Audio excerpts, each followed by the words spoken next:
tidak tutup aurat katanya.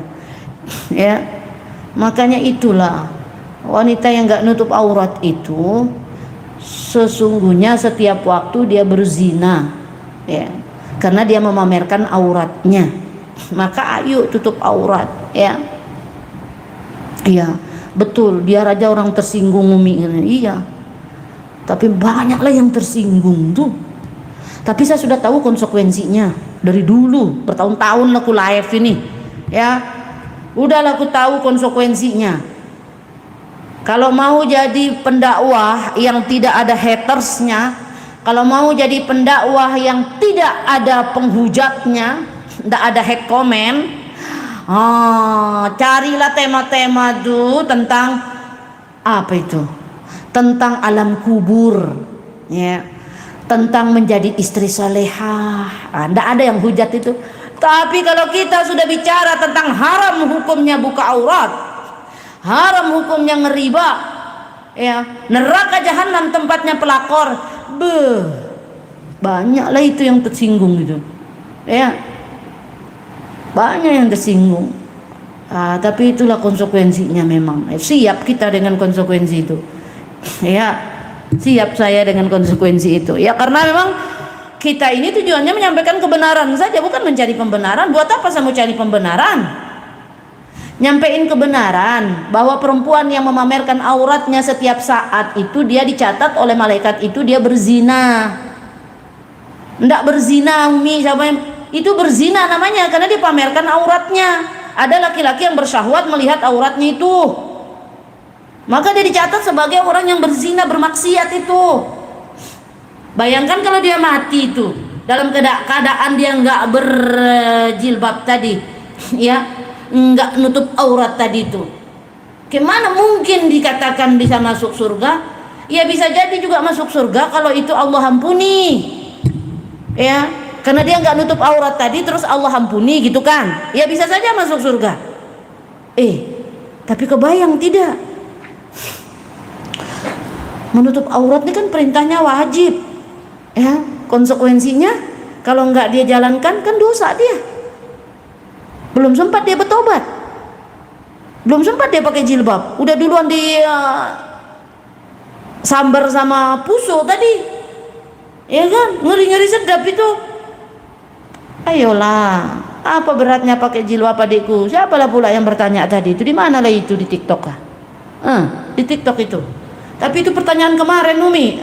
Iya, enggak apa-apa lah pertanyaan kemarin, karena kemarin belum habis saya jawab, ya, karena waktunya habis. Ya, jawablah hari ini, karena banyak kali udah ratusan pertanyaan itu yang di copy paste sama admin dari situ ke sini ke WA saya. Ya,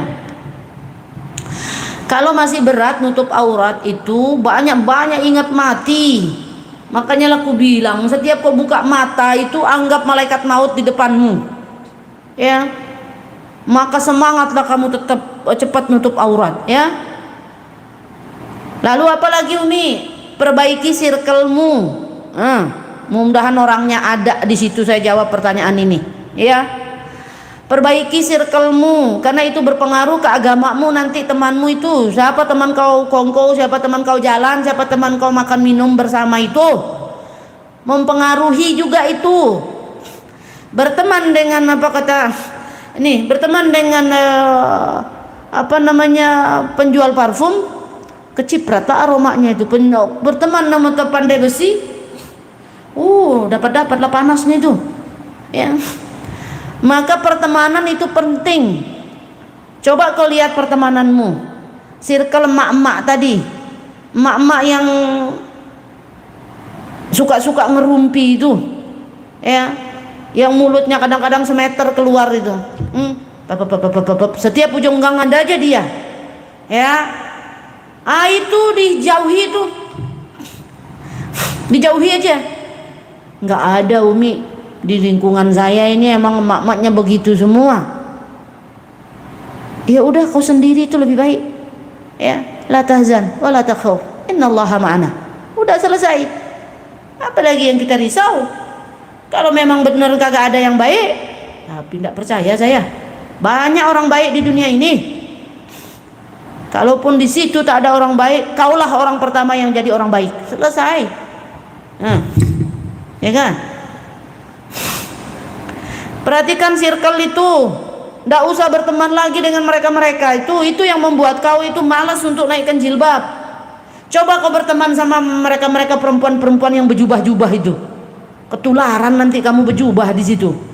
Ya, kamu siapa Umi kamu yang bertanya tadi? Tidak tahu lah, saya lupa lah namanya.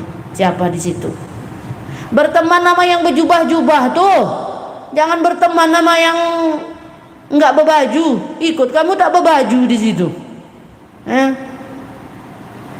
Ini berteman tuh sama yang matanya doang yang kelihatan tuh. Wah, itu lebih bagus lagi dah tuh. Ya. Circle itu penting. Lalu selanjutnya apa lagi? Suamimu coba gimana? Apakah suamimu tidak pernah mengingatkanmu? Suaminya dia. Suaminya dia siapa Umi? Suaminya dia yang bertanya. Itu tugasmu sebagai suami. Ya. Perhatikan itu aurat istrimu. Suami saya mau berangkat kantor hari ini. Cobalah tak tengok dulu. Jangan-jangan udah berangkat kantor. Oh, ini istri nanti jadi istri apa ini? Suami berangkat kantor. Enggak disambangin sebentar ya, saya sambangin dulu bentar. Ayang. Sayang. Oh, lagi mandi. Allahu Akbar, Allahu Akbar.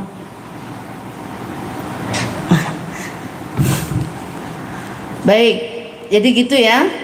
Para suami, tugasmu itu ya, didik istrimu ya. Karena itu kewajibanmu sebagai suami. Berikan dia pakaian, berikan dia tempat tinggal, berikan dia makan. Itu pakaian tadi itu maknanya di situ ya. Salah satunya adalah suruh istrimu nutup aurat. Nggak ada suami, Umi masih gadis Umi. Kalau masih gadis, orang tuanya si gadis. Kewajibanmu sebagai orang tua. Perhatikan anak gadismu itu. Karena itu besar tanggung jawab sebagai orang tua, sebagai suami nanti terhadap istri dan terhadap anak gadisnya. Ya.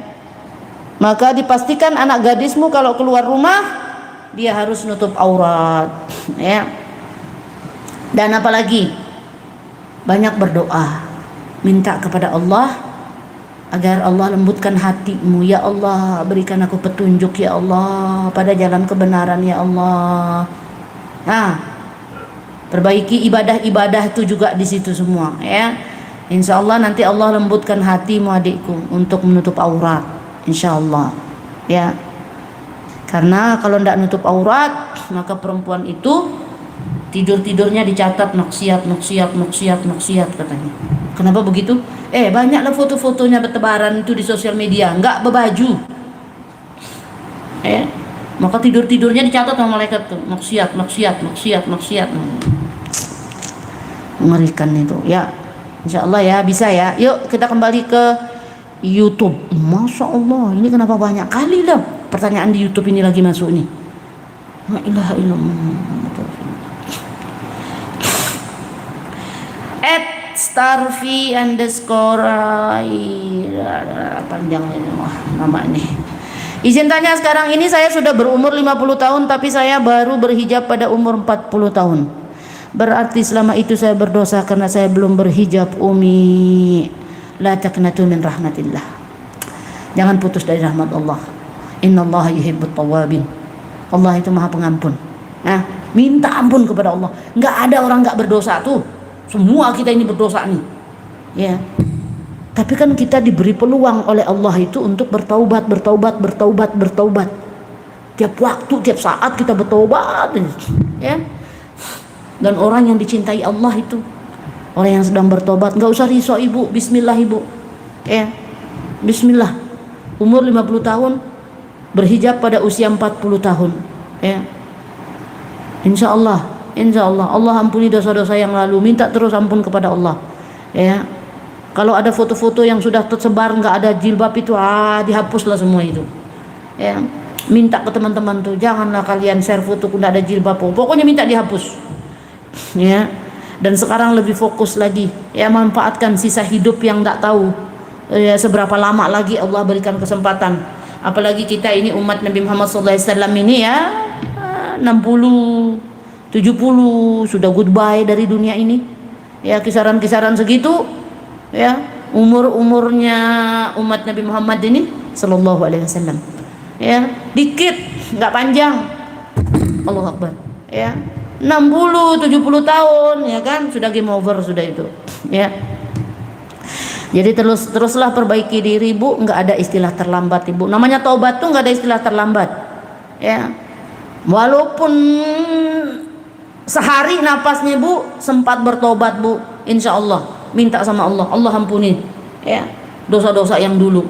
Selama nafas masih di kandung badan, Ibu, kesempatan untuk bertobat itu ada, ya, nggak usah khawatir, semangat terus pokoknya, Ibu. Ibu siapa? Starfi, itulah namanya lah, belibet lah lidahku baca itu. Satu lagi, @dejavu. Kenapa gitu namanya? Gantilah nama username yang kenapa dejavu begitu? Di komen lah pula nama orang Umi ini. @dejavu 123. Apa ini? Naik lagi lah itu. Kemana ini? YouTube ini? YouTube ya. Umi udah lihat kamera? Enggak. Itu pertanyaannya udah kesini. Mana si dejavu tadi? Umi salim sama orang tua angkat. Sayang. Ya Allah. Ntar dulu, suamimu kantor. Salim sama orang tua angkat bukan mahram sebagai bentuk hormat dan kasih sayang, apa boleh? Tidak boleh. Dalam bentuk apapun, ya, dalam bentuk apapun tetap tidak boleh, ya, karena dia bukan mahrammu, ya. Dan insya Allah orang tua angkatmu faham bahwa kamu tak boleh berduaan dengan dia, tak boleh bersentuhan dengan dia, tak boleh terlihat auratmu dengan dia, ya. Insya Allah orang tuamu paham, ya, orang tua angkatmu itu faham. Dan kalau dia tidak faham, cari cara bagaimana supaya orang tua angkatmu itu tidak tersinggung dan faham bahwa kamu dengan dia bukan mahram, ya. Karena itu orang tua angkat masalahnya. Kecuali anak adopsi ini bisa jadi mahram sebenarnya, tapi dengan beberapa syarat dan ketentuan. Sebentar saya bahas. Saya mau antar suami saya dulu ke pintu itu karena mau kantor.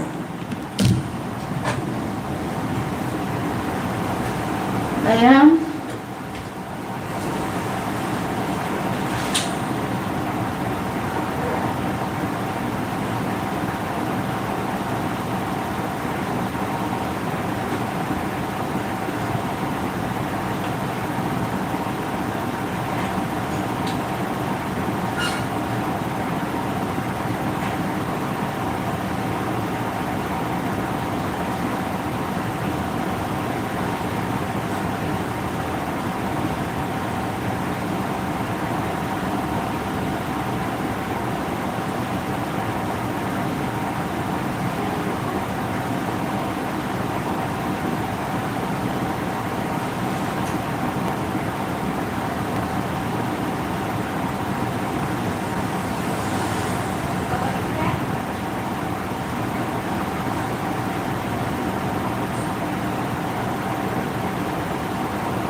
Allah.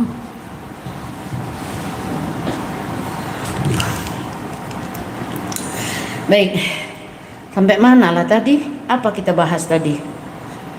eh, anak adopsi, ya itu ya. Nah, tapi pertanyaannya tadi tentang anak angkat. Anak angkat itu bukan mahram ya.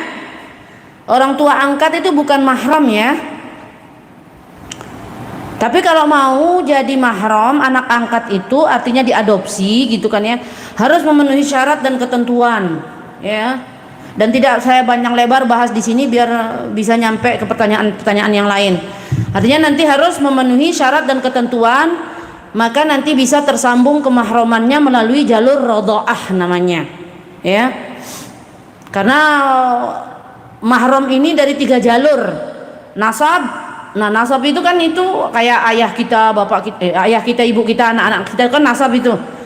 Tapi nanti yang 2 ini ada dari jalur musaharah, ada dari jalur rodhoah. Musaharah ini mertua kita itu jadi mahram kita, itu mertua kita karena dari jalur musaharah pernikahan.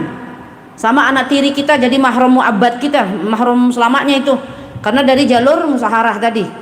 Begitu juga dengan rodhoah tadi. Nah, kalau anak angkat itu mau jadi mahram ya, maka nanti harus ada beberapa syarat ya. Tapi terkait dengan pertanyaan ini, orang tua angkatnya ya, sebagai bentuk kasih sayang boleh nggak dia salaman? Tidak diperkenankan bersentuhan dengan ayah angkat, tidak diperkenankan berduaan dengan ayah angkat ya. Pokoknya yang angkat-angkat itu, karena lama-lama nanti kau dijadikannya istri angkat nanti. Anak angkatnya perempuan ya, lama-lama jadi istri angkat nanti itu. Karena halal nikahnya itu ya, karena nggak ada hubungan lah,